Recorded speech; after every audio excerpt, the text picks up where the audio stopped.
Kneel Before Blog presents Kneel Before Pod.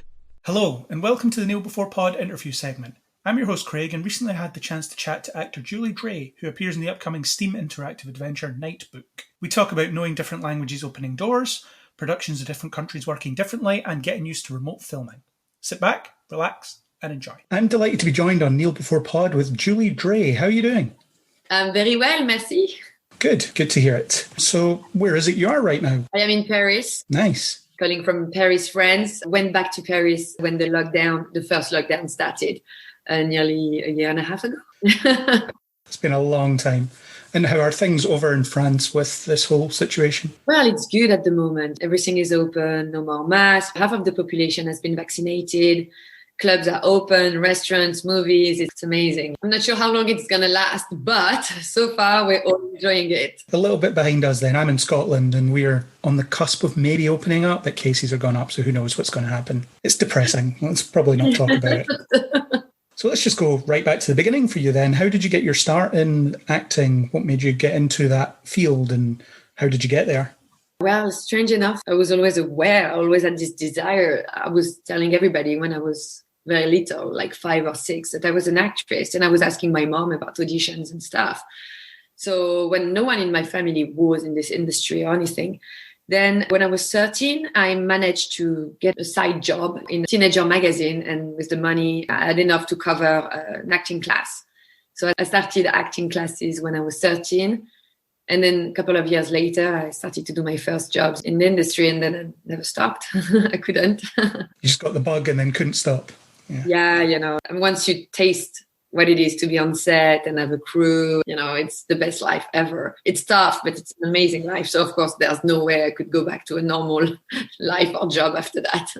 No, for sure. I can completely understand that. And being trilingual, as it says on your IMDb page, that must get you some really interesting opportunities. It must open a lot of doors.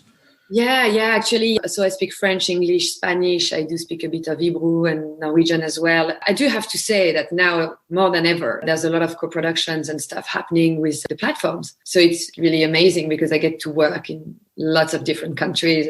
I went to Morocco, Norway, Brazil, US. It's phenomenal because you get to see the world, meet different type of people and see so many different things. So it's a real privilege. I can't recommend it enough for actors. I even shot a movie in Chile, which was incredible. And did you learn bits and pieces of languages and become fluent in languages for the actual work, or was it just something you were doing? Obviously, you would have learned English anyway. English and Spanish are part of the process here at school back in France. Even though when I was young, I couldn't really see the point. Eventually down the line, I realized I could actually go to different markets and access amazing portfolios of directors and movies. So I realized that probably 10 years ago. I had a short film that had a huge success internationally. And I was like, oh my God, actually, I could take the train, go to London and be in all these amazing movies and work with phenomenal directors. And I didn't have access to that back in France. Even though I started very young, I was really into TVs and it was really hard for me to get into movies. And somehow I had this opportunity in London with a short film, got an agent, and right after I got a lead in a feature film and my life changed. The movie went to the US, I got my visa, and then the languages were like, oh wow, that really opened doors for me. So I really recommend young actors to work in their languages. And even now I started to learn Hebrew because I really love the Israeli TV shows. I was like, just going to learn Hebrew, it will be useful somewhere, sometimes at some point. And same with Norwegian. That was more on set because I did a movie a couple of years ago about base jump, and some of the best base jumpers are Norwegian. So I spent a lot of time with them and it stayed with me. I really worked on the language. I was like, one day it could really be useful for something. They always say once you learn more than one language, other ones come easy to you because it is just, you've noticed patterns and things. I mean, I don't know. I only speak English and a little bit of German from school, but nothing else. Yeah, definitely. I think here in France, we don't have any choice. If you want to travel or anything, you need to learn other languages, and eventually it helps. And do you find when you're doing productions that are, say, French-led or Norwegian-led or American-led, do you find there's significant differences in how they do things, or is it all very similar? No, very different. The mentality, attitude. I mean, I think there's a reason why, for me, things really worked really well in the UK. And I think how people work in the UK, I really appreciate the industry over there. The respect for work, the ethic as well for actors. You know, they're hard workers. They're really serious about it. It's very different. In France, it's a different mentality and it works for certain people. I just feel that with my energy and stuff, it wasn't as natural for me. I would say the industry in France, it's a lot as well about your friends, who you know, the connection you have with your agent, the connection your agent has. You have to go a lot to the events and stuff. There's a lot as well about outside of set, where in the UK, I do feel the content is really brave. Even though I had an accent, I have a heavy accent, I got opportunities to work in the UK. They were open to meet with me. I think the content is very, very brave on TV and platforms in the UK. And then they're looking for the right person. You have this thing called Spotlight. They put the brief of the character. And if you're right, even though they don't know you, they will meet with you because you're right for it. It could be a match. You don't have to be friend or whatever. They want to find the right person for the job.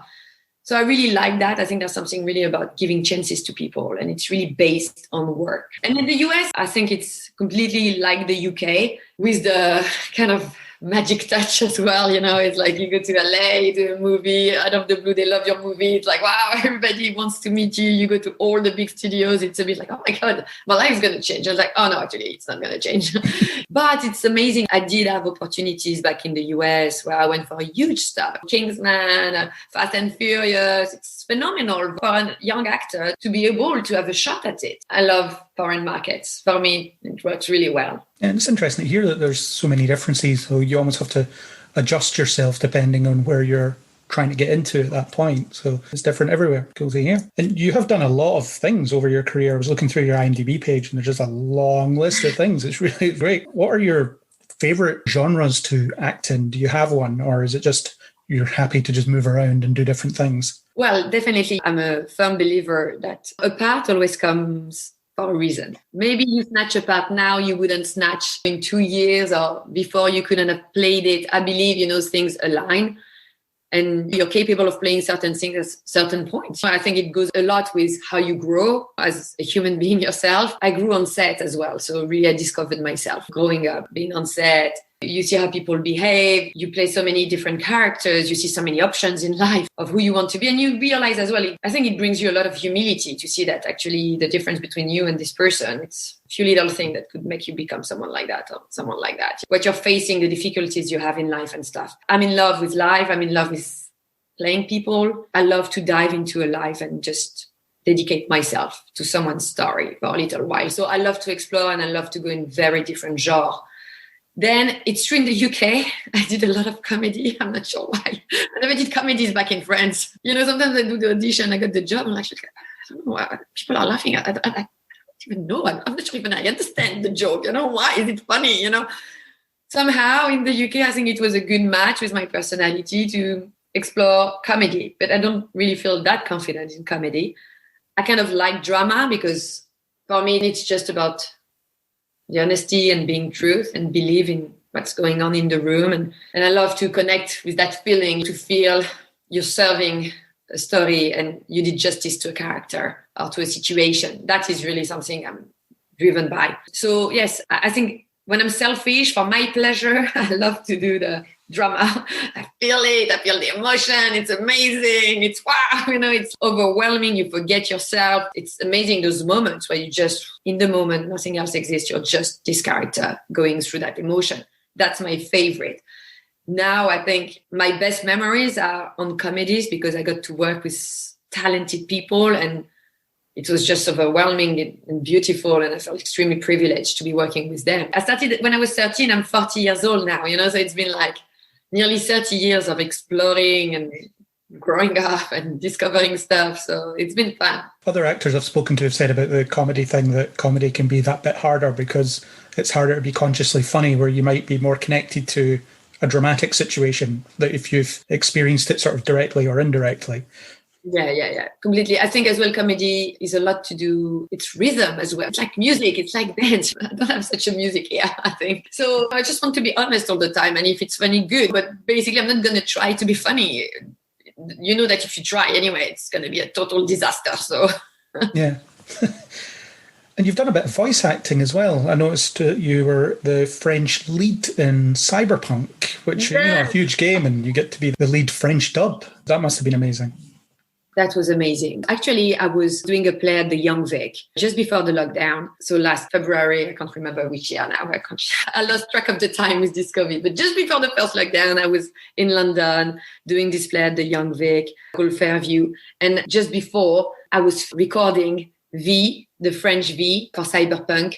And I had to do a couple of sessions back while I was doing the play. So it was completely crazy. This character has been amazing for me. I mean, it was a true gift. It was only my second game. I did another game before called Anthem, and I was playing the lead as well in France. I was playing Norse. But Cyberpunk offers, I mean, the character is, the journey she has is phenomenal. It was heartbreaking. It was tough. It was sexual. It was hard. That was an amazing experience for me as an actor. And the script is fantastic. I never felt, oh, maybe it's just a voice acting job. It was full on. It takes all your energy. I was exhausted. And there was a lot of quests in the game. We recorded for so long. It took nearly a year of recording. It was insane.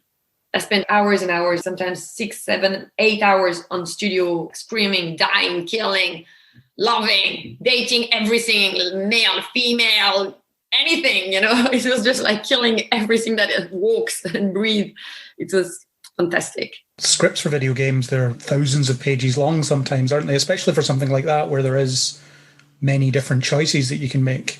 I'm telling you, I remember I finished the play. Then I came back to Paris one week and they were like, oh my God, there's so many scripts coming up.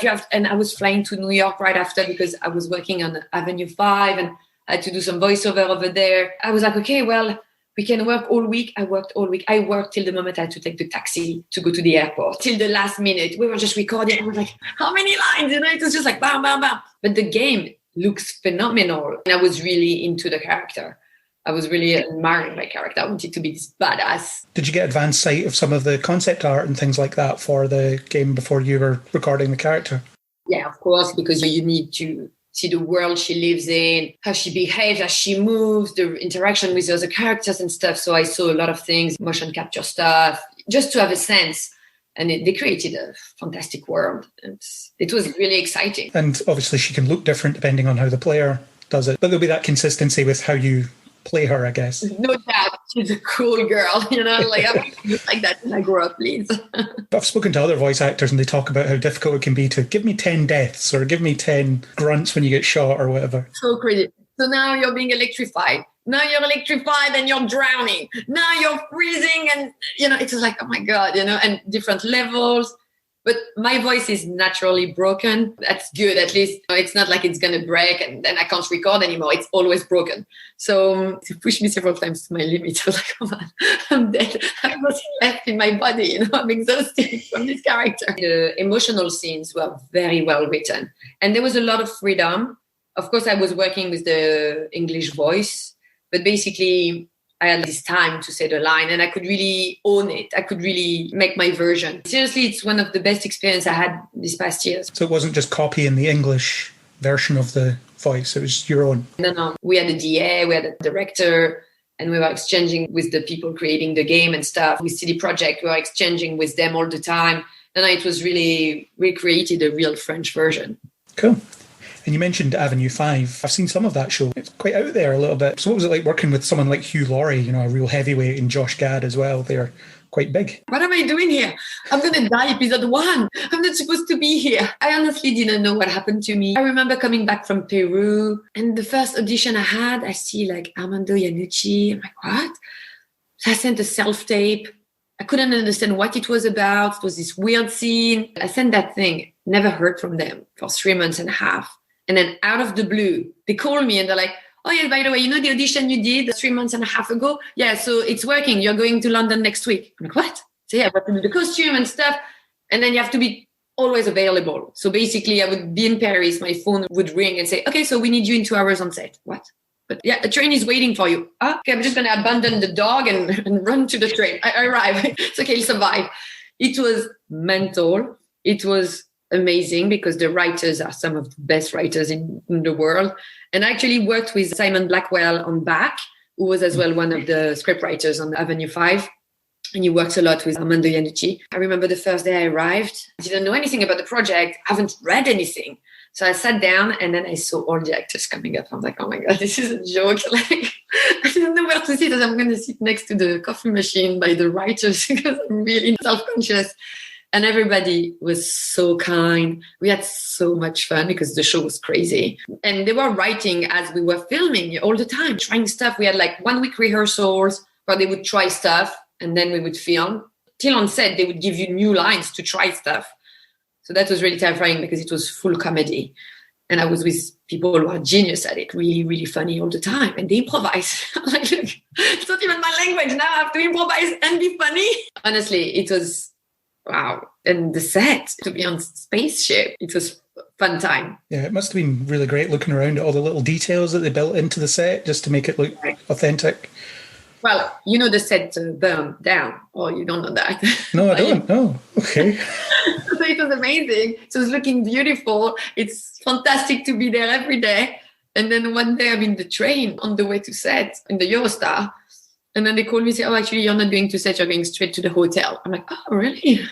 There's a change of schedule. Say, but there's no more set. The whole set burned down, episode 7. Part of the reason why there was only 9 episodes and not 10. So we had to improvise location for the rest of the episodes. Episode 8 and 9, there's no set. How do you make the story work? I mean, it was just insanity. Like the show is insane, you know, with everything happening, and became our reality quite fast. So yes, it was quite crazy. So how did it happen? Was it just an accident? Just something caught fire? Yeah. We were filming in Lisbon. I think there was like electrical, whatever, you know, there was a problem and everything burned down. Oh, God. You hear about production problems, but it's not usually you lost your entire set. It's like, what is that? Actually, there was 2 sets. So you had the main set, massive set, beautiful, gorgeous, like 99% of the show. And then you had the set where I was mostly active, which was the control, you know, like the machine control thing. The only set that survived was my set. So I was like, it's okay, I will finish the season at least. They're obliged to keep me now. This is the only set left. The producers are amazing on that show. And the writers are among the best in the world. So they just rewrote everything. That was the only people who can create the end of the show with not having a set, because this is what they do all day long. It's like, okay, let's find a solution. Let's write something. So they wrote the whole ending and it was phenomenal. But yeah, it was incredible for me to be on HBO. Some of my family is in the US and I was going to New York afterwards, and everywhere you had the posters. It was like, wow, that's a nice moment in your life. And you get to be in the US on a big show. Yeah, I'm a part of that. It's on a billboard. It's all good. Yeah, that's amazing. And it's good that they met the challenge of not having a set anymore. That's really impressive. Crazy. So your latest project, Nightbook, I got a preview code and I've played through it once and I got one of the bad endings. There's many of them, just so you know. So I'll play through it more times and see what else I can do with different choices and stuff. I had a lot of fun with it. I really enjoyed it. I do enjoy a good choose your own adventure. Okay, well, so you're in advance, because I haven't had the chance yet to play the movie. So I'm very happy to hear you enjoyed it. So it must have been a bit like video game recording, but except you're doing it live action, as in you have to do, okay, here's the response to this choice and here's the response to that choice. And I have to say, mentally, thank God, the director, Alex, was really on top of it. It was amazing. But we were filming like sometimes 10 sequences in a row, which is a whole direction. Okay, so 11A, 12B, 13C, and you had to do all in one shot. And then we go back to the beginning of the intersection, and now we're doing the alternative choices. And sometimes I'm like, what happened just before? Well, in this version, what happened to me? What? I don't want to spoil anything, but basically sometimes she had to experience very difficult things. And so I was like, am I dying now? Or which pain am I going to endure? I won't say what ending I got for listeners that haven't played it yet, but, you know, I can tell you when we're done. Yeah, when the interview. I can tell you what ending I got, but it was good fun. There's some good endings as well, just so you know. I imagine so. I just didn't choose properly. that was my problem. You just wanted him to die, maybe, but... No, it was just, I think I should do this now, and I guess it was the wrong choice for some reason. But that's the beauty of it, is just exploring what the different things are and how it gets to that different point. But as an actor, do you ever feel like you're filming things that you maybe feel like the character you're playing wouldn't choose? I usually fight. I have a strong ownership of my characters. Once they give it to me, I'm like, this is mine. I know how she is. I know what she likes. I know what she eats. She wouldn't speak like that. I have this big heart to defend them. And I think I've been pretty lucky most of the times. Either I met directors that were completely open, or maybe they saw my passion going in one direction and so they would follow me. Obviously, on this adventure, it was already so complicated. The storylines were so complicated too, because everything was depending on every bit. Obviously, there's no way I would have changed anything in the stories. But I think it's just making peace with the choice and see if you don't believe in it, which would be the worst situation. I don't believe she would do that. I don't believe she would say that. There's no way. So usually you stop because it's really important. You have to be on board. You have to believe it. And you have to find a way or a situation in your head or some history or something that makes you believe it. And once you believe it, green light, you can go for it and give it your all. But I think most of my characters and stuff, it was always very natural that if I don't believe in something, I would explain myself and people would see my point of view. They'd come usually with me on my choices. I've been lucky like that. Maybe I'm good at convincing now. I'm just really threatening actor. I don't know. In this case, some of the things are just happening to her and she's reacting as well. So it's not all just those choices, it's reacting. Yeah, I think anyway, you know the heart of the character. She's pregnant, she has this relationship, she's dealing with her dad and the suffering of her dad and things like that. So as long as your heart is in the good place, all the choices come quite naturally. Then the other things that impact her, as you say, she has no choice and it's just dealing with it, keeping your heart in the good place. Her values and what she believes in, what she tries to defend or protect. And is your affinity with languages one of the big reasons that you ended up getting the role? Because obviously you speak many languages in that film. Or the game, or whatever it is. We never heard of. That was tough. There was a whole alphabet and stuff. We really worked on those new language lines and everything. It was amazing. The writer created some conjugaison. I'm not sure how you say that. Different time, the past, the future, who's speaking, plurals. They created a whole language. And we could really almost improvise in the language. We understand, okay, if it's female, if it's male, if it's plural, this is how the words would end and stuff. The writer was really amazing. Was it all filmed remotely? Or was there any of it that was filmed with other people nearby? No. It was me, myself, and I, alone in my house. Crazy. Yeah, we filmed everything for my character. Everything was filmed in my own house back in Paris. They sent the set, they sent the cameras, they sent the crazy computers, the lights, and basically I was doing everything as dying, as playing, as putting the sound, putting the light, continuity, makeup. I was like, oh my God, I love this job. Obviously, for me, it's above a passion. Being an actor, meeting some characters, it's what I love most in this world. It's even difficult for me to explain how much I like it. It's like falling in love each time you read a good script and you meet a character. But as well, the big part that makes you love this work is the team. You're together, you're creating something, you're sharing moments. It was amazing because I was filming during lockdown, which I felt so privileged because for an actor, it was really hard for us at that time with no theater, nothing in the industry, everything was dead.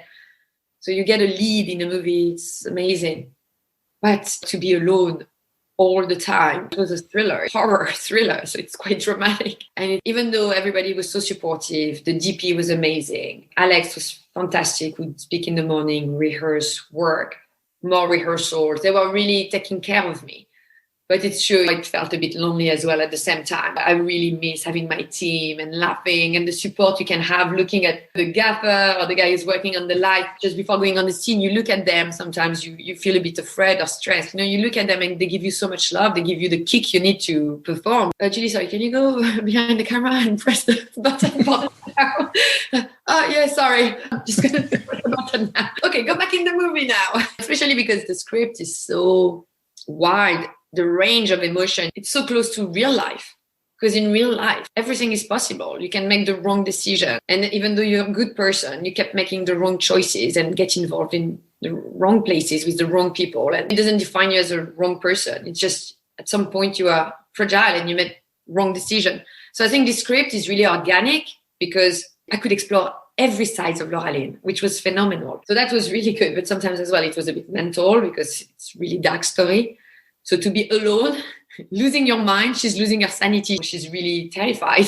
And then not having your crew with you. Talking to your dad through a door when he's nowhere near you, that kind of thing. No, yeah. No, and as well, I spent my days screaming in my building. Ah!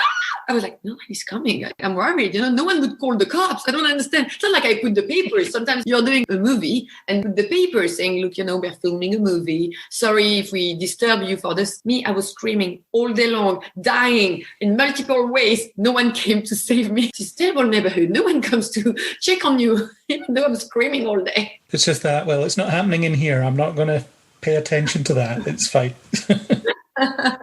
It's okay. It's locked down. They were afraid, maybe. We don't know. COVID and stuff. Yeah, who knows?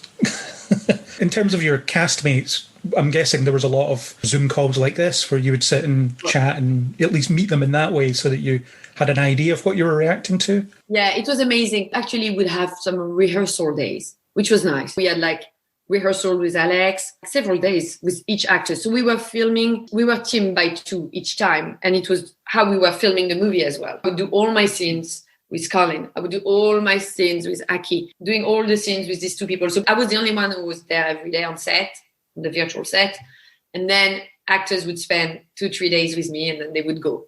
And we would have 2-3 days rehearsals. So it was really nice because you really get to speak with them, discuss the character. Then we rehearsed all the scenes so I could see where they're going, where they're going to go and stuff like that. And then we would film. And it was really intense. And we really felt the connections between us. Of course, it was sad we couldn't go for a drink afterwards. Hopefully you'll get to actually sit in the same room with them at some point. At some point, who knows? Yeah, and get that experience. I'm a big fan of Colin Salmon and all the stuff I've seen him in. So I can imagine he must have been great to, well, not directly work with, but sort of indirectly work with. He was an amazing man. He was filming at his place as well. It was long days. Sometimes we had to organize all the technical stuff. So we got to speak so much and we had people in common we worked with in the past. So it was a privilege. I was so happy to work with him. Cool. It's a great thing. And I think it's a new skill that actors now have in a lot of ways, is this remote filming thing. And I don't think it's a genre that's going to go away because you can just put it together. Phenomenal. On the cheap, well, not on the cheap, but quickly and differently. And yeah, to be really creative. I think it's true with the lockdowns and stuff, we had as well to do a lot of self-tapes all the time, which is like you have to film yourself. Before, 2 years ago, you would have told me, okay, you're going to do the last callbacks on this big job and you have to do I say, what, on Zoom? Now it's like, okay, I've got the lights, I've got the background, I've got my computer, I know how to edit the stuff, no worries. It's true, it made us really skilled in that way. And I've seen a few interesting examples of it. The Nightbook being the sort of video game thing. Again, choose your own adventure. I love it. It's called Untitled Horror Movie. It's Catherine McNamara in it. It's basically a bunch of out-of-work actors making a horror movie or planning to make a horror movie. And sort of similar to Nightbook, they end up summoning a demon or something like that and really? terrorizes them. Yeah, I'd recommend checking it out. It's good fun. Is it on Steam as well? Or? No, it's actually a film. I think you can sort of buy it from the website. It's called Untitled Horror Movie. Okay, very nice. Pretty good fun. And there's a few other examples, most of which I haven't seen, but yeah. Okay. There's a lot of them cropping up, and I think it's a good thing. I think it's good to just play around with different things. And I think it's really nice. I mean, for the actors, definitely. It's so interesting. It's very rich and you explore so much. For us, it's fantastic. I think it's more complicated for the editor, obviously, but for the actors, sure. It's definitely Yeah, because they have to put your video in amongst all these graphics of texts and whatever, getting answered, all that stuff. Yeah. Now making sure the continuity is, and the big thing is the continuity between the different choices. The continuity has to survive. That's the hard part. But no, that's not my job. So that's good. Yeah. And you have to do a lot of reacting to text messages and frantically typing responses to text messages. Okay, so now you're looking at this and now you're reading this message. And I'm like, okay, good. Exactly. Lots of that. Yeah, lots of strings to add to your bow. Plenty to put on the CV. Exactly. So what's next for you project-wise? What are you looking forward to doing? What can you talk about in terms of what's coming up for you in the near future? I can't speak of anything. Now, I mean, it's amazing because all the auditions are back. It's really, really nice. A lot of auditions actually happen as well on Zoom and self-tapes and stuff like that. Most of the casting directors on big projects are still operating long distance, but everything is picking up. Everything is back. So it feels amazing for us as actors. I was already really grateful. I got to shoot 2 movies during the lockdown. So I did a movie in London when there was no travel ban during the summer. And then I did the Nightbook. Again, I was extremely grateful for it. But it's nice now that all the big shows are picking up. So there's lots of auditions happening at the moment. Not sure what's going to be a final yes. But good stuff. really good stuff. So hopefully I could update you very soon.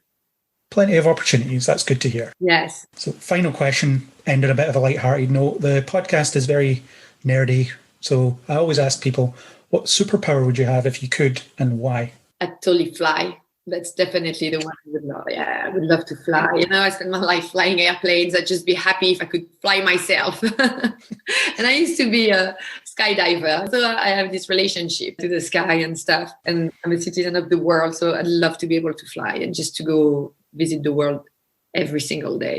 More markets to discover, more creative people, all of that. Yeah, you need a warm coat if you were flying high enough. It's pretty cold up there. But yeah, flying's a good one. It's a popular one. Yeah, I often get that one. Yeah, I'm sure. Not so original, but sometimes you don't need to be original. It just has to feel good. No, it's what you want. So perfectly valid. Everybody has their own dream of what power they'd like to have. So it's good to get an insight into people by getting the answer to that question. So thank you very much for your time. It's been great talking to you about various things. It's been really interesting hearing your take on your career and working on different things. And I really hope Nightbook does really well when it comes out. Thank you so much. And everything else you do, I hope that you're very successful in what you put yourself forward for. Merci. Thank you. Thank you so much. Bye. That was my chat with Julie Dray. I wish her all the best with her future projects. If you like what you heard here, then please do subscribe on Apple Podcasts, Spotify, or any major podcasting app. Apple users, please leave us a star rating and a comment. If you want to discuss this interview or anything else, then you can get us on Facebook or Twitter under Kneel Before Blog, or leave us a comment on kneelbeforeblog.co.uk. As always, I hope you'll join us on the next Kneel Before Pod.